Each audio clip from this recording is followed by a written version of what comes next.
What are some of the best counters to this month's bosses in Marvel Contest of Champions? So I've been doing a little bit of digging today and a little bit of yesterday as to some decent and fun interactions and options to some of the various champions. FYI, the Vigilance bug and the Vigilance buff is going to be something that is going to be helpful, as well as various other different champion interactions which are fun, and also some path clear. So that's what we're going to go over, some of the bosses in this video. Hopefully I've got this out in a timely fashion, as I wanted to do some other stuff. But let's begin with 1.1. FYI, there is a write-up in the description of all of the champions I've used against this content. So first of all, this is a very straightforward and decent interaction.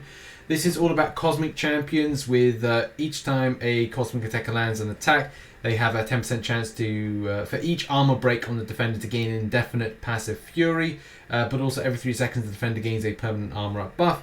It's great interaction for some champions like Corvus, Medusa, and as well Angela, but I would say that there are some other options that are good with armor breaks, like several, and we'll break down this in the Cavalier cheat sheet a little bit later on in next week, I want to say.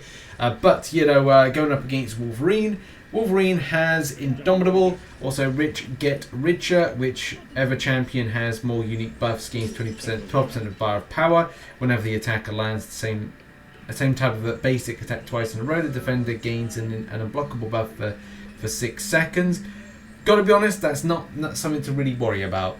You can use the likes of Magento, very fine. Archangel as well is very fun, especially with interactions. It's a very easy fight, just don't get hit by unblockable. I don't think that's going to be too much of a problem for people, but look to blocks unblockable champions.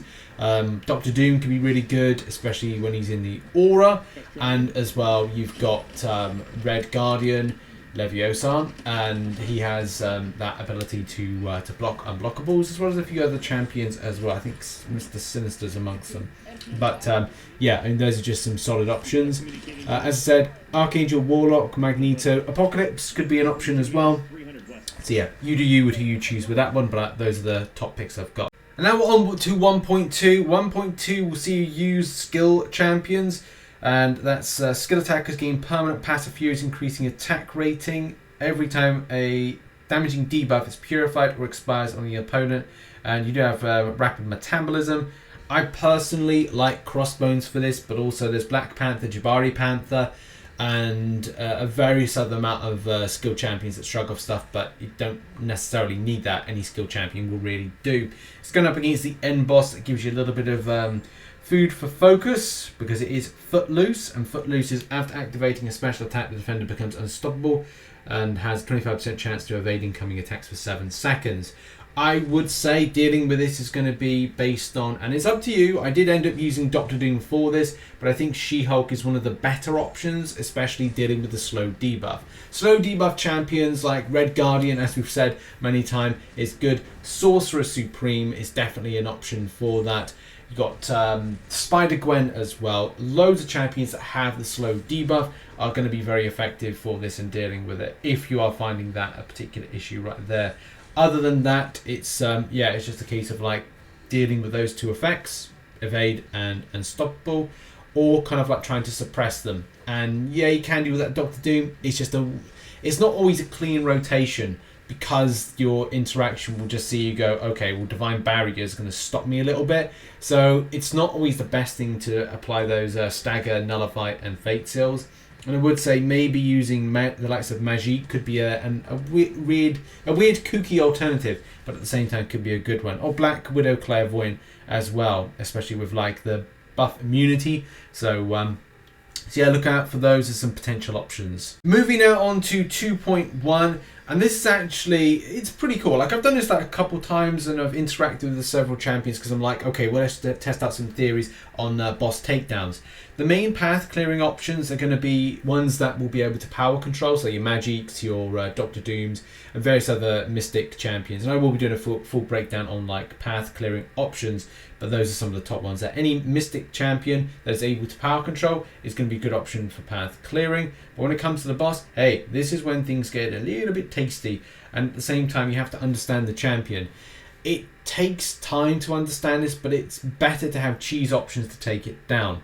So the things that are on at the moment, each time the defender gains a prowess, they also gain a non-stacking passive impact charge, which isn't great because a lot of the time you kind of might rely a little bit on your block, which is kind of annoying. That's the one frustrating thing about this fight. So you may have to work on being on the front foot, which means you're going to have to have champions that deal with the miss element to Kitty Pryde. Knockdown crit, when the defender is knocked down, the critical resistance is increased by 30%. Not great. And trial by fight, if the defender is not struck within 4 seconds, the attacker receives an Incinerate debuff, dealing 50% of the defender's base attack as direct damage. Interactions with this. Okay, so as you can see on the left-hand corner, this team, and I'll probably put footage over the top of things like snippets of clips of interactions to showcase the breaking down of the miss. Using Cosmic Ghost Rider, excellent option by the way. If you end your end a 5-hit combo with a medium attack, you get a Vigilance buff. The Vigilance buff will allow you to suppress things like miss. Very, very effective, very, very fun. Also, another interaction would be with Bishop.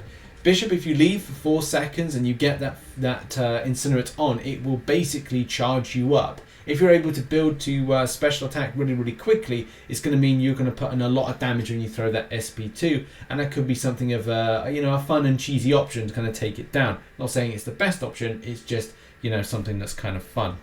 With Nick Fury, he does have, with 5 tactical charges, the ability to not miss, which does interact very, very well and does help out against this. So it's an option. It's a class disadvantage. It's not always great, but options is options for various people.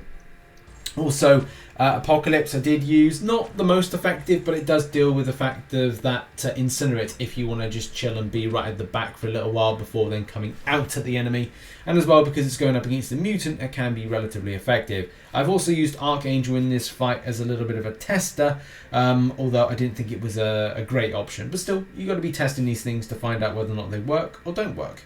Moving now on to 2.2, this is the Proxima Midnight fight. On the path clearing side of things, Beardo with Science Champion, Mr. Fantastic, with She-Hulk. There's so many combinations of champions you can use that are really good. Any kind of like Science Champion really is going to fit the bill. I would say that the most kind of like confusing thing, or the annoying thing, comes from the boss, which is Persistent Pressure, which is every 15 seconds defender gains an unstoppable buff for 5 seconds. Also, defenders under the effect of Unstoppable becomes stun immune. I would say with this, you could use Beardo. You could use Beardo as a kind of an option to take this down. That's one. I would say She-Hulk, but you've got to watch out for that stun immune presence that's going to happen from this, and the rotation is not always brilliant. Even though that you've got, whenever the attacker attempts to remove a buff or the nullify fate cell, and stagger effects is reduced by 20%. At the end of the day, I've used stagger effects still on this champion, and I actually think it's kind of like relatively effective. So it could be an option there. You could use Black Widow Clairvoyant, Archangel. I think I've had a bash at using. So there are options of usage here. It's not a case of like doom and gloom and kind of going, oh, no. It's like still good enough. Red Guardian, Leviosa could be an option. It's just that stun immunity side of things. It's kind of annoying, but it's just suppressing down that Unstoppable, which is kind of a crucial thing. Keep on SP1 for rotation on this, and hey, should be fine. Here we are on 3.1. 3.1 sees the Domino Fight further down the line. To clear the paths, any kind of mutant will do. Doing a parry and a heavy attack will make you go unblockable, and then you're able to keep the pressure on to the enemy. I personally believe that when I've interacted with the AI, they seem to be very defensive and go back. It seems to be the case for a lot of where the AI is at the moment, but parry heavy and then kind of like wait for a moment and wait the enemy to dash you, and then kind of like intercept them with the unblockable, and there should be a better option unless you've got them right at the wall. And I would say then keep up the pressure as quickly as possible. Any mutant will do. Just parry heavy, take it from there. Easy as that. It's the boss where it becomes a little bit more frustrating and weird, because the champion does have foresight, which you have to be kind of like intercepting. However, though, there is flux dispersal, which kind of like is annoying as hell. You end up having to do like parry heavy, or if not, timing your heavies as efficiently as possible, which is kind of annoying. Even more so annoying because evasive maneuvers, with the champion being lucky as well, does mean that the champion is going to get some evade abilities, which is going to be very frustrating. And that's the thing. I think that's the best thing to target. So the champions of choice to target against this were going to be the likes of She-Hulk, Human Torch, Red Guardian, Spider-Gwen, and parry heavy in order to kind of restrict down that flux dispersal, because you want to be doing some damage. Some other considerations and options I would say would be Apocalypse, because you get that evade counter. It does take time and it isn't always great, but you could look to do that. I did use that once. I think that worked fine for me. Now we move on to the final boss and lane. So mainly use tech champions, of course, but he's such a cute little chunky boy, is old Nimrod. Offensive speciality, again, each dodge, like nothing to really worry about here. Each dodge hit during a special attack grants the attacker passive prowess. I've got to be honest, pushing the champion to an SP2 is better than the SP1. The beam side of things is annoying to kind of like get the understanding of rotations and kind of getting into a block when you're really up close to him. Let him do his heavy attack and then kind of beat him up to his SP2. It's just they're easier beams to avoid. There's like 3 beams to the SP2. It's actually a little bit more like, you know, better. Each well-timed block during a special attack grants an attacker a true damage passive. I mean, you could look to do that with the SP1 then, but you know, that's up to you. When the defender finishes a special attack, they gain a armor up buff, and that's the real kind of like message here to kind of point out how to deal with this one. Special burst, knockdown, yeah, it's nothing. It's again nothing really to worry about. The thing to worry about is, I'd say, the SP1. If you're not blocking, if you eat that, it ain't nice. But when it comes to SP2, it's easy to avoid. Try and push for that. However, champions of choice, Doctor Doom is the god tier of the interaction, the MVP. Just great interactions. You're suppressing with stagger the armors. You're also able to keep up a high intensity. You've got that resist to his attacks when, you know, when you got, I think it's when the aura up or something to do with that, when you resist after a certain point. Energy resistance is there, and that's like solid as anything. Other mystics to consider will be Black Widow, Clairvoyant, Magic, Sorcerer Supreme. I've also used Corvus Glaive. It works, but it's just building up the champion beforehand. It's just the crits aren't exactly brilliant. I think there's something suppressing it in one of the modes. I think it's on Blitz mode, I want to say, or is it in the other mode that the champion has. So Hyperion is also a good option. I tried rotating around that. That worked relatively well. SP2, armor breaks, you know, just can work. Sometimes pushing to SP2, doing that with using that champion could be a good option. Some cosmic champions could work. I don't know if using Medusa would be a great option, but it's definitely something to consider, say, in further kind of reworks of grinding.